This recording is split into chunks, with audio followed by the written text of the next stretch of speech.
আমি একেবারে দায়িত্ব নিয়ে বলছি, যারা অন্যায় অনিয়ম করবে তার দায়ভার তাদের।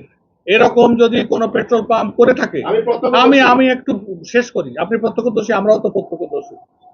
যদি কোনো পেট্রোল পাম্প করে থাকে, I will ask government to terminate their dealership. আমাদের এদের জন্য কোনো রিকোয়েস্ট নাই, এদের জন্য কোনো অনুকম্পা নাই, আমার জানা নাই এটা কত পার্সেন্ট পাম্প করছে। একটা জিনিস আপনাদেরকে বুঝতে হবে, একটা পেট্রোল পাম্পে তেল যে ট্যাঙ্কে থাকে, ওই তেল যদি পুরোটা সাকশন করে ফেলে, পরবর্তী তেল আসলে ওদের ইয়ারলক হয়ে যায়। অন্তত 200-400 লিটার তেল ট্যাঙ্কে রাখা অবস্থায় ওটাকে অফ করতে হয়, তা না হলে ওই তেল আসলে এটাকে আবার পুরো লাইন চেক করে চালু করতে 1 ঘন্টা লেগে যাবে।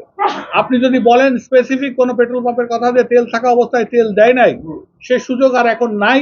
এখন প্রত্যেকটা পাম্পে একজন ট্যাগ অফিসার আছে, petrol pump Malik has got nothing to do. সেই ট্যাগ অফিসার সরকার নির্ধারিত ট্যাগ অফিসার, আমাদের নির্ধারিত নয়।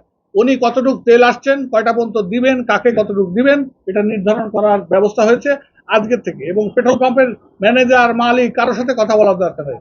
দে will sit in the petrol station, they will allocate ট্যাঙ্কে কি আছে, কি দেওয়া হবে। এখানে আমাদের আর কোনো দায়িত্ব নাই। অতীতে যদি কোনো কিছু ঘটে থাকে, আমি আবার দায়িত্ব নিয়ে বলছি, if it is so, let the government terminate the dealership, we do not have any complain. সংগঠন থেকে বহিষ্কার করব, সরকারকে টার্মিনেট করার জন্য সহযোগিতা করব, এর জন্য কোনো আন্দোলনও করব না। ক্রাইম করলে তার সাজা হবে, ফাইন করেছে, that is the right thing. হ্যাঁ, আমি তো বলছি না আমার 100 ভাগ লোক পরিশোধিত। আপনি কি বলতে পারবেন আমরা 100% সাংবাদিক তার সঠিক দায়িত্ব পালন করতে? এখানে তো ইয়েলো জার্নালিজম তো অনেকেই করে, তাই বলে কি সব সাংবাদিক খারাপ? এ কথা বলা যায় না। আপনারা পার্টিকুলার 2, 5, 10, 1%, 2%, 3%, 4%, 5% করতে পারেন, and for that they are liable, not the whole community. আপনি এই জিনিসটা পরিষ্কার বলে রাখেন।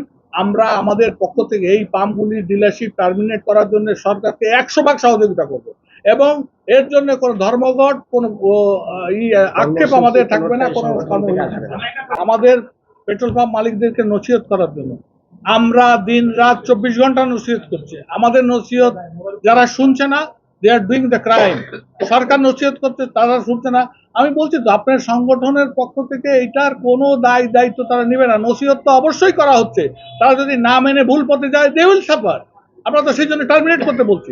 আপনি এই ভুল মেসেজ দিবেন না। আমরা এই অবৈধ মার্কেটিং এর বিরুদ্ধে। আপনি একটা বলছেন তেল কোথার থেকে এই অবৈধ তেল আছে, আপনি do you know how much quantity we have delivered? এই তেলগুলি গেল কোথায়? আপনার মোটরসাইকেলে পুরো তেল নিয়ে যে বাইরে বোতলে বিক্রি করে 200 টাকা 300 টাকায় বিক্রি করতে, ক্যান ইউ স্টপ দ্যাট? আপনারা পারতেছেন? আমার কথা শেষ করতে দেন। আমার কথা, এই তেলটা বাইকার দেখেন রাস্তায় গাড়ি কমে গেছে, বাইকাররা এখন গাড়ি চালানো বাদ দিয়ে ওই কিউতে থাকায় বেশি পছন্দ করে। আমি ব্লেম করছি ওই সব অসাধু যারা পেট্রোল, আপনি হাজার পেট্রোল পাম্প থেকে বের হয়েই মোটরসাইকেল, আপনি যদি এখন সরকার একটা কম্বিং অপারেশন করে, এমন কোনো বাড়ি নাই যার বাড়ির নিচে খাটের তলায় বোতলে 2-5 লিটার। আপনারাই প্রচার করতেছেন, আপনারাই দেখাচ্ছেন, আর এই পেট্রোল পাম্প থেকে ব্যারেলে ব্যারেলে তেল চলে যাচ্ছে। এটা একটা মানে আমাদের তো, আমি বললাম, এখন তো ট্যাগ অফিসার প্রতিদিন সকালবেলা এসে রিডিং নেবে কতটুকু তেল গতকাল বিক্রি হয়েছে, তারপরে যে তেল ঢালবে। ওই ট্যাগ অফিসার যদি সব তেল বেচে দেয়, আমার কিছু করার নেই। We do not have any responsibility. আমাদের এই দায়িত্ব আমাদের কাছ থেকে সরকার নিয়ে গেছে। ট্যাগ অফিসার স্লিপ দেবে, তারপরে তেল বিক্রি হবে। আর আপনারা আসলে উত্তেজিত হয়ে বলেন না, আমরাও তো মানুষ, আমাদেরও তো কিছু সোশ্যাল রেসপন্সিবিলিটি আছে। আমাদের কিছু ভিতরেও কিছু দুষ্ট এলিমেন্ট আছে, তা আমরা অস্বীকার করতে পারি না। সেই পার্সেন্টেজটা কত? আপনারা যদি ঢালাও ভাবে বলেন পেট্রোল পাম্প থেকে দেদারসে ব্যারেলে তেল চলে যাচ্ছে, তাহলে না আমাদের জন্য কষ্টকর হয়ে যায়। আপনারা কি আগে এইভাবে হুমড়ি খেয়ে তেল নিয়েছেন? আমাদেরও তো ডেলিভারি করার একটা অপটিমাম ক্যাপাসিটি আছে। আমার জনবল তো রাতে দিনে 5 গুণ করা যাচ্ছে না ভাই।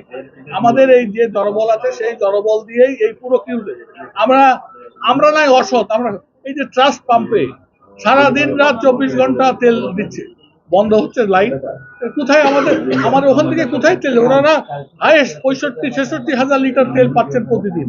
তাহলে কোথায় যাচ্ছে এই তেলগুলো বলেন? গাড়ি আলাদের কাছে বেচতেছেন, মোটরসাইকেল আলাদাকে বেচছেন। আমি বারবার বলছি, আপনারা যে 2, 4, 5, 10টা 25টা 30টা এরকম এভিডেন্স পাচ্ছেন, তাদেরকে সামনে আনেন। আমরা আমাদের সংগঠনের পক্ষ থেকে তাদেরকে বহিষ্কার করবো, নির্দায়িত্ব নেব। আর আমরা পরামর্শ চাইছি সরকারের কাছে। বিষয়টা হলো সারা বিশ্বে, please look at the whole world, তারা এই টাইম ফ্রেম মেনেই চালাচ্ছে।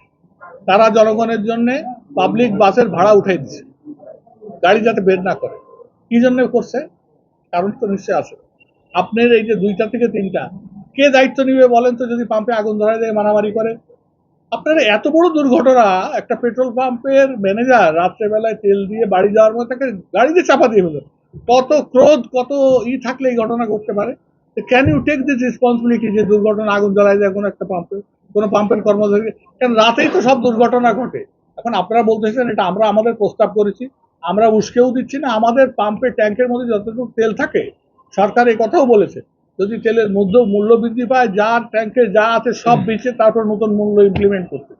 আপনারা যদি তেলের মূল্য ঘোষণা হয়, যে তেলের মূল্য বৃদ্ধি বা কমলো, তখনকার যে প্রেশার, এই প্রেশারকে আমরা নিতে পারবো? আপনারা কি দায়িত্ব নিতে পারবেন?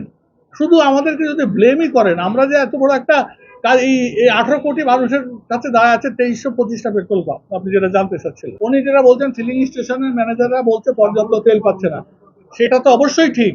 ওই যে উনি বলছেন না, যদি আমাকে তেল দেয় সকালবেলায়, আমার তেল এসে পৌঁছবে 2-3টে বাজছে, আমি তেল বিক্রি করার পরে যদি তেল না থাকে তখন বাস টাঙাবো ছাড়া কি টাঙাবো বলেন? তেল যদি ট্যাঙ্কে না থাকে, এমন যদি হয় তেল থাকা অবস্থায় বাস টাঙায় রাখছে, definitely that is a crime. অবশ্যই দিতে পারছে না তা বিকজ ওয়ার্ল্ড ক্রাইসিস। হ্যাঁ, এইটাকে তাকে তো রেশনিং ব্যবস্থায় আসতে হবে।